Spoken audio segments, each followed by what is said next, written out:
रोजाना खबर सभी का हार्दिक स्वागत है। मैं हूं विभूति कुमार। शहर की सरकार, मेहर की सरकार, मेरठ की सरकार कैसी हो, ये रोजाना खबर लगातार आपको दिखा रहा है 15 दिनों से।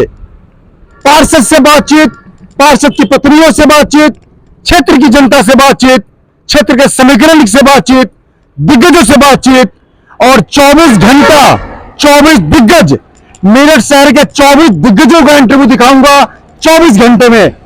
रोजाना खबर, मेरठ की धड़कन, चुनावी चौपाल, चुनावी चर्चा और चुनावी चकचक के बीच महिलाओं से बातचीत, नारी शक्तियों की बातचीत। सब जानते हैं पिछले मेयर कैसे थे और सब बताएंगे कि आगे का मेयर कैसा हो। रोजाना खबर सबसे पहले आपको रखे आगे 24 घंटा 24 दिग्गज। नमस्कार, रोजाना खबर सभी का हार्दिक स्वागत है। मैं हूं विभूति कुमार। 24 घंटे 24 दिग्गज रिपोर्टिंग में हम लगातार इंटरव्यू लेने का सिलसिला हमारा लगातार जारी है और मेरठ के 9वें शख्सियत बने हैं डॉक्टर आशु मित्तल, जो मेरठ के जाने माने सर्जन हैं और सामाजिक वैचारिक क्रांति के लिए जाने जाते हैं। तमाम चीजों पर अपने राय रखते हैं, तमाम मुद्दों पे, चाहे देश की अस्मिता का मामला हो या देश की संस्कृति का मामला हो, बेबाक राय रखते हैं। चिकित्सक प्रकोष्ठ के महानगर संयोजक हैं। तमाम चीजों को लेकर ताने बाने को समेटते हुए सामाजिक शख्सियत के तौर पर भी जाने जाते हैं। मेयर की सरकार, शहर की सरकार या मेरठ का मेयर कैसा हो, ट्रिपल इंजन की बात अब चलने लगी है योगी और मोदी सरकार में, क्योंकि डबल इंजन की बात तो बहुत पॉपुलर थी, ट्रिपल इंजन की बात चलने लगी है। 5 साल मेरठ ने देखा लड़ाई झगड़े में बीत गए, गड्ढे खत्म नहीं हुए, बोर्ड की मीटिंग नहीं हुई, मीटिंग हुई तो लड़ाई झगड़े हो गए। भाजपा वालों का आरोप है कि भाजपा पार्षदों के इलाके में काम नहीं हुए क्योंकि मेयर बसपा की थी। तमाम चीजों को लेकर आरोप प्रत्यारोप चल रहे हैं। 31 साल से मेरठ में सत्ताधारी पार्टी का मेयर नहीं बना। क्या इस बार 31 साल के अमृत टूटेगा जैसा योगी सरकार में टूटता आ रहा है? सबसे पहले हम रूबरू होते हैं मेरठ के जाने माने डॉक्टर आशु मित्तल से। नमस्कार सर, कैसे हैं आप? नमस्कार जी, बिल्कुल ठीक हूँ। लगातार चुनावी सरगर्मियां चल रही हैं, लगातार आप देख भी रहे हैं, नेता गुरुद्वारे द्वारे जा रहे हैं, अपनी बात कह रहे हैं, मेयर भी जा रहे हैं, पार्षद प्रत्याशी भी जा रहे हैं। क्या लगता है 31 साल से लगातार दूसरी पार्टी का मेयर, सत्ता दूसरी की, विरोध में ही सारा मेयर का जीवन कार्यकाल 5 साल निकल जाता है, इस पर विराम कब लगेगा? पहले तो मैं रोजाना खबर को मिस्टर विभूति रस्तोगी का धन्यवाद करता हूं कि आप बहुत अच्छा कार्य कर रहे हैं।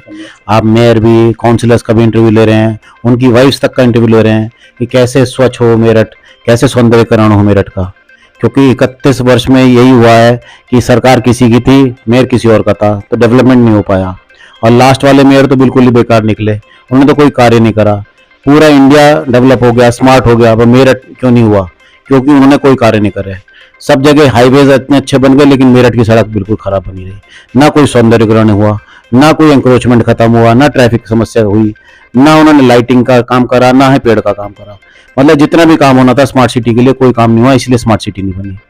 बीजेपी का मेयर होता उस समय तो ट्रिपल इंजन की सरकार हो जाती कि मोदी जी भी, योगी जी भी और मेरठ का मेयर भी, तो कम से कम डेवलपमेंट इतना अच्छा होता, मेरठ स्मार्ट सिटी बन जाता।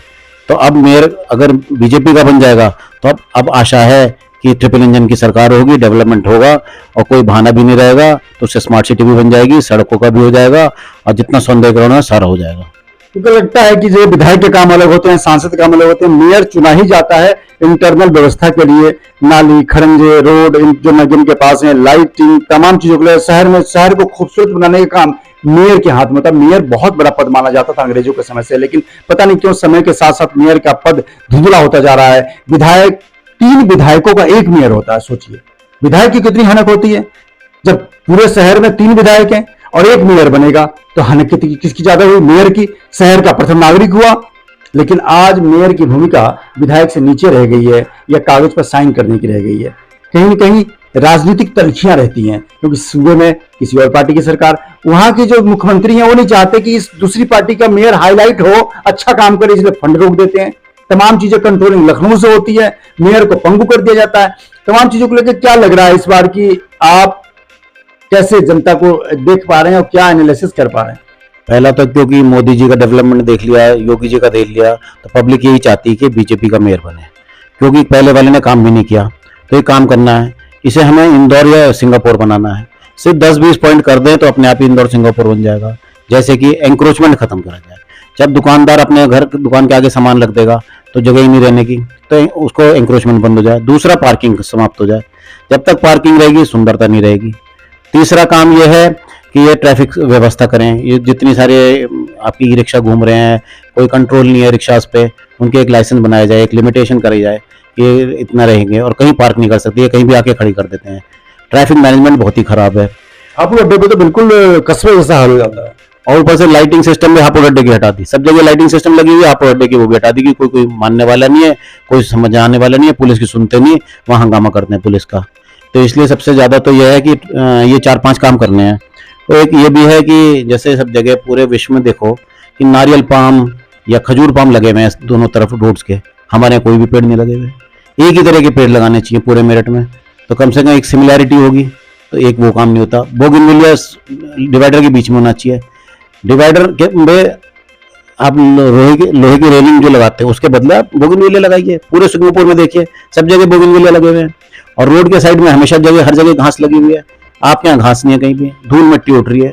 वो धूल मिट्टी से पॉल्यूशन भी बनता है। तो एक तो ग्रीनरी होगी, सुंदरता आएगी, पार्किंग होगी नहीं वहाँ पे। फिर आप लाइट्स लगवाइए वहाँ पे। फिर सिंगापुर में क्या है, हर चौराहे पे, हर कहीं पे कहीं वाटरफॉल लगा रहे हैं, फाउंटेन्स लगे हुए हैं, कहीं पे आपका म्यूजिक सिस्टम लगा हुआ है, वो चल रहा है, ऑर्केस्ट्रा चल रहा है। तो ये काम करिए। आपको एक हाईलाइट करके आबुलिन को ऐसा बना दिए कि उसमें ना ट्रैफिक जाए, पार्किंग ना हो उसमें, और वहाँ पे फाउंटेन भी लगे और एक ऑर्केस्ट्रा भी लगे। तो कम से कम कुछ सिंगापुर तो बनाइए और लाइटिंग करिए। जैसे गार्डन लाइट्स होती हैं वो दे गए, सड़क पे दोनों तरफ गार्डन लाइट्स लगे हैं, बीच में लगे लाइट्स, जो सुंदरता बनाइए। और दुकानदारों से कहिए सब अपने दुकान को सुंदर बनाएं, आगे से शीशे लगवाएं। मोटिवेट करें। हाँ। मतलब मोटिवेट करें लोगों को। जब आप दुकानदारों को मोटिवेट करें, जैसे पिंक सिटी है जयपुर कहते हैं, और चांदनी चौक में कोई भी ट्रैफिक नहीं जा पाता है। सही कहा इन्होंने। आबू लेन हमारे हार्ट माना जाता है, दिल्ली का सीपी कहा जाता है, आबू लेन को मेरठ का सीपी कहा जाता है। ऐसे में चांदनी चौक में एंट्री बैन है, इस तरह आबू लेन पे भी एंट्री बैन करके वॉकिंग एरिया, अब आबू लेन पे parking, multi level parking develop करिए। आप लोग कुछ कर ही नहीं पा रहे हैं। मेरे कोई भूमिका, कोई मल्टी लेवल पार्किंग मेरठ में है ही नहीं। सोचिए मेरठ महानगर है, हापुड़ अड्डे चलिए तो ऐसा लगता है मेरठ महानगर में नहीं बल्कि कस्बे में आ गए हैं। चारों तरफ चीख पुकार, ई रिक्शा ऐसे निकल रहे हैं, बेतरतीब है। शहर का कोई लुक ही नहीं आ पा रहा है। कहाँ दिक्कत आ रही है? अब व्यवस्था क्यों नहीं बदल पा रही है? यही आपसी तलखी की वजह से। ये कोई काम कर नहीं रहे। अब देखिए इतने करप्ट थे पहले वाले, वो बेसिकली हाउस टैक्स बढ़ा देते थे। पहले हाउस टैक्स आता था कुछ 10,000 का, तो उसको कर देंगे 50,000, नकली बिल बना के, नकली रसीद बेच के बना देंगे। और फिर आएंगे वहाँ पे और फिर कहेंगे जी हम आपका वापस 10,000 कर देंगे, इसमें आप हमें इतने 1 लाख रुपए दे दो, तो आपका इतना रुपए बच जाएगा आपका। तो ये तो करप्शन चल रहा था और काम कुछ करते नहीं थे। सिटी ऑफ नालाज रख दिया मेरठ का नाम। अरे सारे नाले कवर कर दो, उन पे बना दो सड़क, तो कम से कम हाईवे भी निकल जाएगा, ट्रैफिक की समस्या भी समाप्त हो जाएगी, नाले जैसी गंदगी भी खत्म हो जाएगी। और जितने नाले में गिरते थे, बच्चे गिरते थे, साइकिल मोटरसाइकिल गिरते थे बारिश के समय में, वो भी समाप्त हो जाएगा। तो ये काम सिटी ऑफ नालाज तो कम से कम बंद करो इसको। उसी को रिंग रोड का नाम दे दें, नाले नाले हो गए। और आप सोचिए कि पूरा मेरठ कवर कर रखा नाले ने, तो एक तरफ से दूसरी तरफ आपको 2-2, 3-3 रास्ते निकल जाएंगे। 1 वे में निकल जाएंगे, 2 वे में निकल जाएंगे। और इसका बड़ा आसानी से आप वो भी निकाल सकते हो खर्चा, कि आप नाले के एक साइड में वहां पे सड़क बना के एक साइड में शॉप्स निकाल दो, वो शॉप बेच के आप उसका फ्री में आपका नाला बन कवर हो जाएगा। तो डॉक्टर साहब मेयर के लिए आपको उम्मीदवार आपको बनाया जाना चाहिए। बाकी जितने आइडियाज डॉक्टर साहब के पास हैं, मैं भारतीय जनता पार्टी और तमाम लोगों को कहूंगा कि डॉक्टर साहब को एक प्लानिंग कमीशन कमेटी में रखा जाए शहर के डेवलपमेंट के लिए। बाकी बहुत अच्छे आइडियाज हैं, जो भी भाजपा के दिग्गज देख रहे हैं या सत्ताधारी पार्टी के, ऐसे लोगों को जो डॉक्टर हैं और अच्छे डॉक्टर हैं और अच्छे प्लानर हैं। प्लानिंग कितनी अच्छी बताई उन्होंने, कि टिप्स पे याद है। आप किसी नेता के मेयर उम्मीदवार से पूछ रहे क्या क्या प्लानिंग है, आने दीजिए, फिर देखते हैं, सोचेंगे, शहर में जाएंगे तो नजर आएंगी जो समस्या। कुछ नहीं है, कोई स्टडी नहीं है, टिप्स पे धारा प्रवाह स्टडी है। अब क्या मानते हैं 31 साल के में तो टूटेगा? हाँ बिल्कुल टूटेगा। इस बार तो ट्रिपल इंजन की सरकार बननी है। और दूसरा ठान दिया है। हाँ नहीं, जनता ने डॉक्टर फेटर्निटी क्या चाहता है? डॉक्टर फ्रेंडली तो खैर हमेशा ही चाहता था खैर बीजेपी का बने, लेकिन इस बार तो ये मौका अच्छा है ना कि आपको ट्रिपल सरकार बनेगी, आपको मोदी जी भी, योगी जी भी और मेयर भी। तो कहीं आप बहाना नहीं बना सकते कि आप स्मार्ट सिटी क्यों नहीं बना। अभी तो ये कह सकते हैं कि हमारा मेयर नहीं था, कुछ भी नहीं था। गैर रोड पे और इंटरनल रोड पे, सदर में तमाम जगहों पे गड्ढे बहुत हैं। गैर रोड जब मेडिकल से लेके हापुड़ अड्डे तक आई गड्ढे बहुत हैं, और बाइक वाले तो बहुत परेशान होते हैं, बच्चे गिरते, महिलाएं गिरती हैं। धुमिया पुल से लेके वहां तक रोडें नहीं बनी है, सड़कें, पूरा शहर ऐसा लगता है जैसे महानगर हो, बिल्कुल गांव का कस्बा हो गया हो। आप ये देखिए नेशनल हाईवे कितने अच्छे बन गए, एक्सप्रेसवेज बन गए, स्टेट हाईवे बन गए। ये मेरठ सिटी की रोड से क्यों नहीं बनी? क्योंकि हमारे मेयर ने कोई काम नहीं किया। वो जानबूझ के काम नहीं किया। ऐसा नहीं पैसा नहीं आता, पैसे आते हैं लेकिन करप्शन में सारा पैसा खा जाते हैं। हाउस टैक्स का भी पैसा खा जाएंगे, जो लखनऊ से पैसा है वो भी खा जाएंगे। सब अपने घर भर रहे हैं, अपनी जेबें भर रहे हैं, बैंक में भर रहे हैं। बस कोई खर्चा कर ही नहीं रहा है सड़क पे। और सड़क इतनी बुरी हालत हो गई, जैसे इससे बुरा हाल तो देखा नहीं गया सड़कों का आज तक 10-15 वर्ष में जितना इस बार हो रहा है। बिल्कुल, कहीं ना कहीं हमें जगना होगा, क्योंकि 5 साल यूं ही निकल गए। बेशक विधायक को लेकर, सांसद को लेकर कई योजनाएं हैं। विधायक अपने क्षेत्र में काम करते हैं, सांसद अपने क्षेत्र में काम करते हैं, उनका भी क्षेत्र आता है। लेकिन जब मेयर चुनते हैं, लाखों करोड़ों खर्च करके वोटिंग होती है, तो कहीं ना कहीं ये बात साफ है कि मेयर को भी अपनी जिम्मेदारी समझनी पड़ेगी। जब आपको संवैधानिक पद, शहर का प्रथम नागरिक का दर्जा दिया जा रहा है, तो आप भी तो रोड पे घूमिए। ये मत कहिए कि वहां से मैं वोट नहीं मिला, वहां से वोट नहीं मिला। आप सब जगह जाइए, आपका चेहरा नोन होना चाहिए। बच्चा बच्चा जानना चाहिए कि मेरठ का मेयर है, मेरठ के मेयर है। मेरठ के मेयर की हनक होती है, एक महापौर की हनक होती है। कुछ तो बदलिए। जैसे डॉक्टर साहब ने कहा कि सभी ने ठान लिया है, इस बार बदलाव है, क्योंकि इस बार देखा जाएगा कि जिसकी सरकार यूपी में, उसी की सरकार मेरठ में, तो इससे कुछ न कुछ बेहतर बदलाव होने का एक प्रयोग के तौर पर देखा जा सकता है। विभूति रस्तोगी, रोजाना खबर। बड़ी खबर के प्रायोजक हैं CJ DAV public school, L block, Shastri Nagar, Meerut.